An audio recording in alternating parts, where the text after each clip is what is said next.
তোমাদের মধ্যমা মধ্যমা অঙ্ক কী করে মধ্যমা নির্ণয় করবে সেটা খুব সহজে কী করে পারবে দেখো। এই যে দেখো, তোমাদের প্রথমে মধ্যমার যে সূত্র বইয়ে দুটো দেওয়া আছে, এন সমান অযুগ্ম হলে কী হবে আর এন সমান যুগ্ম হলে কী হবে। ঠিক আছে, তোমাদের এই যে সূত্র দুটো, অযুগ্ম হলে কী হবে, যুগ্ম কী হলে কী হবে। এখন আমার কাছে প্রশ্ন হচ্ছে, এই এত সব জিনিস x n plus one by টুতম পদ, এক্স এন বাই টুতম পদ plus x n by two plus one by two, এত কী করে মনে রাখবো। অ্যাকচুয়ালি মধ্যমা অঙ্ক করার জন্য কোনো সূত্রের প্রয়োজন হয় না, সূত্র না লাগলেও অঙ্ক হয়ে যাবে। ঠিক আছে, আমি সেটা তোমাদেরকে সূত্র ছাড়া কীভাবে অঙ্ক করা যায় সেটাও দেখাবো, আর সূত্রটা কীভাবে মনে রাখবে সেটাও তোমাদেরকে দেখাবো। দেখো, আগে তোমাকে জানতে হবে যুগ্ম অযুগ্ম। যুগ্ম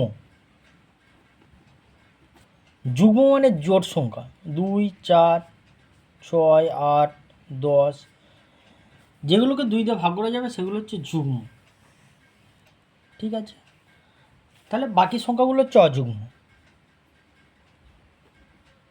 অযুগ্ম 1 3 5 7, যেগুলোকে 2 দিয়ে ভাগ করা যাবে না সেগুলো হচ্ছে তোমার অযুগ্ম।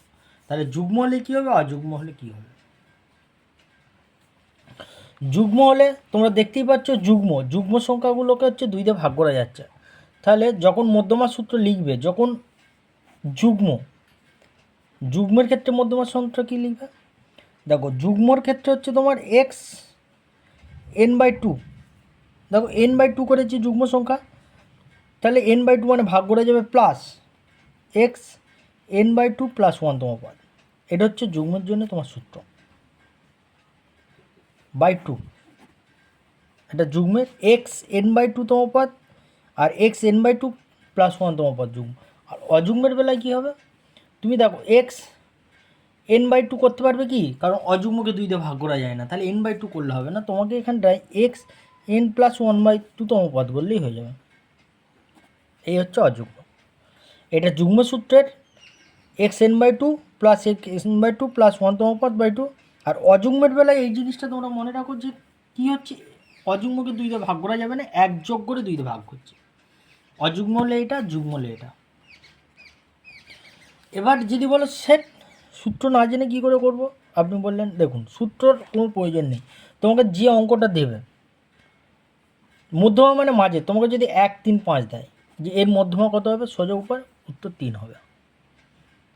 যদি তোমাকে আরও বেশি দেয় 2 4 8 10 5, দেখো এটা যুগ্ম না অযুগ্ম, যুগ্ম অযুগ্ম যেহেতু না যেন লাস্ট থেকে একটা একটা করে কাটতে থাকো, তাহলে মাঝেরটা উত্তর হবে, তাহলে এর উত্তর কত হবে 8। যদি আরও থাকে 2 5 7 8 10 1 10 9, কটা হলো, এটাও ক্ষেত্রে দেখো এখানে একটা বাদ এখানে একটা বাদ, এখানে একটা, 2 সাইড দিয়ে বাদ দিবে, মাঝে যেটা হবে সেটা উত্তর হবে। এটা হচ্ছে অযুগ্মর উত্তর। তাহলে খুব সহজে বুঝে গেল, অযুগ্মের বেলায় মাঝে যেটা বুঝে থাকবে সেটা। যদি যুগ্ম হতো কী করবে, 2 4 6 8, এর উত্তর কী হবে, লাস্ট থেকে দুটো করে বাদ দিবে, সবসময় লাস্ট থেকে বাদ দিতে থাকবে। দুটো যদি থাকে এই দুটোকে যোগ করে 2 দিয়ে ভাগ, তাহলে কত হবে 6 যুক্ত 4, তাহলে 6 4 10 বাই 2, তাহলে উত্তর হবে 5। যুগ্ম সংখ্যা হলে লাস্টের দুটোকে, লাস্ট থেকে সংখ্যা বাদ দিয়ে মাঝের যে দুটো থাকবে সেই দুটোকে যোগ করে 2 দিয়ে ভাগ। আর অযুগ্ম হলে দেখবে লাস্ট থেকে বাদ দিতে গেলে লাস্ট এবং প্রথম থেকে মাঝখানে যে অঙ্কটা থাকবে সেটা উত্তর হবে। এবার আমি তোমাদের বইয়ের যে অঙ্কটা আছে, তোমাদের বইয়ে সেটা আমি তোমাদেরকে দেখাচ্ছি। দেখো বইয়ে এই অঙ্কটা আছে, তোমরা দেখতে পাচ্ছ সবাই, বইয়ে 1 দাগের অঙ্ক, কোষে দেখি 26.2, 1 দাগের অঙ্ক 107 110। আগে মেন উদ্দেশ্য হচ্ছে এই অঙ্কটাকে ছোটো থেকে বড়ো সাজাবে। ছোটো থেকে বড়ো সাজাতে গেলে তোমার প্রথমে আসবে এই দুটো সূত্র থাকলেও কী করে করবে, না থাকলেও কী করে করবে, আমি সেটা দেখে দিচ্ছি। আগে আমি তোমাদেরকে ছোটো থেকে বড়ো হিসাবে এই অঙ্কটা সাজিয়ে নিচ্ছি। দেখো প্রথম ছোটো থেকে বড়ো সাজালে প্রথম আসবে 52। তোমরা বইটা কাছে রাখো, বইটা দেখতে পাচ্ছ না, তোমরা বইটা কাছে রাখো। দেখো ছোটো থেকে প্রথম 52 75, তারপর হচ্ছে 92, তারপরে 92-এর পর 107, 107-এর পর 103, 195 আর 210। তাহলে তুমি দেখো যদি 1 2 3 4 5 6 7, n সমান 7। আগে আমি তোমাদেরকে সূত্র ছাড়া অঙ্কটা করাচ্ছি। দেখো সূত্র ছাড়া তোমাদেরকে বলেছিলাম, দেখো এ একটা কাটবে, এ একটা কাটবে, হয়ে গেল। এ একটা কাটবে, এ একটা কাটবে, এ একটা কাটবে, দেখো তাহলে উত্তর কত হবে? 107। অতএব নির্ণয় মধ্যমা সমান 107 অঙ্ক হয়ে গেল। ঠিক তোমার নাম্বার দেবেই, 1 নম্বরে পড়বে নাম্বার দেবে, আর একটা 2 নম্বরের মধ্যমা থেকে পড়বে, ঠিক আছে। এবার সূত্র দিয়ে করলে তোমার কী হবে? n সমান 7, n সমান 7। দেখো 7কে অযুগ্ম সংখ্যা, তাহলে অযুগ্ম সংখ্যাকে 2 দিয়ে ভাগ করা যাবে না, তাহলে নির্ণয় মধ্যমা সমান, সূত্র বলছি মধ্যমা সূত্র, দেখো এক্স n/2 করলে হবে না, n/2 করলে দেখো n/2 ভাগ করে যাবে, n+1/2 তম পদ হয়েছে। তাহলে n এর মান কত? 7, এখানে 7 + 1/2 বসাবে, 7 থেকে 8, x 8/2, তাহলে কত হবে? x4 তম পদ হয়ে গেল।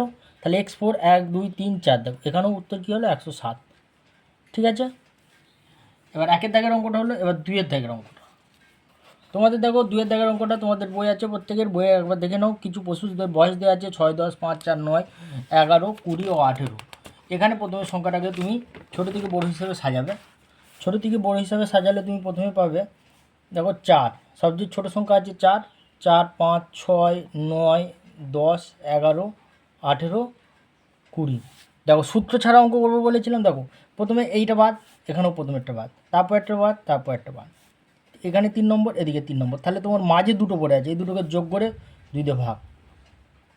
নির্ণয় মধ্যমা সমান 9 + 10/2 সমান 9, 10 19, 19/2 করলে কত হবে? 9.5। এটা হচ্ছে উত্তর হবে। এখানে শেষে বয়স উত্তরটা লিখে দেবো, বছর। এবার সূত্র যদি আসি, তাহলে মধ্যমা সূত্র লাগাবো।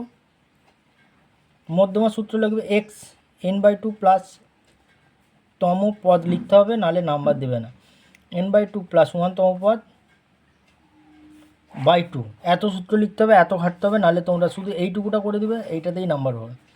তাহলে এক্স কত হচ্ছে? এক্স আগে এন এর মানটা আমাকে দেখা হয় না, 1 2 3 4 5 6 7 8, তাহলে এন সমান তোমার আছে কত? এন সমান হচ্ছে তোমার, এন সমান হচ্ছে 8। 8 হচ্ছে কি? ব্র্যাকেটে লিখতে হবে যুগ্ম। যুগ্মর জন্য আমরা সূত্রটা লিখেছি, এক্সের মান n/2 তম পদ প্লাস x 8/2 প্লাস 1 তম পদ বাই 2। তাহলে এটাকে ভাগ করলে তোমার কত হবে? x4 তম পদ প্লাস এক্স, এটাকে 4 + 1 তম পদ বাই 2, তাহলে x4 তম পদ প্লাস x5 তম পদ বাই 2। দেখো x4 মানে 1 2 3 4, 1 2 3 4, 9 নম্বর পদ প্লাস 10/2, তাহলে দেখো 19/2 সমান কত হবে? 9.5 বছর হয়েছে। এটা উত্তর। তাহলে তোমরা এটা করলেও যা নাম্বার পাবে, এটা করলেও যা নাম্বার পাবে। তাহলে বুঝতে পারলে খুব সহজে, সূত্র না করে বা সূত্র দেখে অঙ্ক করলে তোমার কি হবে তোমরা সবাই দেখে নাও, ঠিক আছে। বাকি তোমরা অঙ্ক যেটা আছে তোমার, এরকম অঙ্ক আছে তোমার 3-এরটা আছে, 4-এরটা আছে, 3 4 তোমরা নিজেরা করবে, আমি 5 6 7 অঙ্ক করে দেবো। 5 6 7 অঙ্ক করে দেবো, তোমরা দেখতে পাচ্ছ 3 আর 4টা করবে, আমি 5 6 7 তারপর সব অঙ্কগুলো করে দেবো। ওকে, তোমাদের যেটা ভালো লাগবে করবে। এক সূত্র দিয়ে মনে রাখলে কি করে করবে, আর সূত্র না ছাড়া করলে কীভাবে করবে, ঠিক আছে। ওকে, পরের ভিডিওতে আবার